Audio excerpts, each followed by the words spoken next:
তাকে 4টি কষ্ট দেন। আপনি কষ্টে আছেন তার মানে এই নয় যে আল্লাহ আপনাকে ভালোবাসেন না, আল্লাহ আপনাকে মহব্বত করেন না।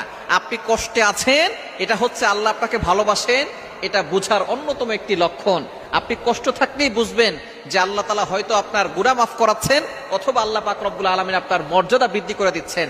সুতরাং নারীদের জীবনে যদি এই 4টি কষ্ট থাকে, তাহলে বুঝে নিবেন যে আল্লাহ পাক রব্বুল আলামিন আপনাকে ভালোবাসেন, আপনাকে মহব্বত করেন, এবং এই কষ্ট দিয়ে আল্লাহ পাক রব্বুল আলামিন আপনার মর্যাদা বৃদ্ধি করে মৃত্যুর সাথে সাথে আপনাকে জান্নাত দিতে চাচ্ছেন। নাম্বার 1, 1 নাম্বার হচ্ছে মানুষের অন্যায় সমালোচনা।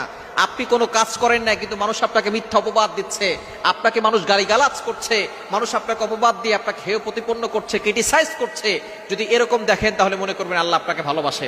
2 নাম্বার হচ্ছে স্বামী বা পরিবারের অবহেলা। যদি আপনার কাছে এরকম হয়, স্বামী বা পরিবার আপনাকে অবহেলা করছে, মনে করবেন আল্লাহ পাক রব্বুল আলামিন আপনাকে ভালোবাসে।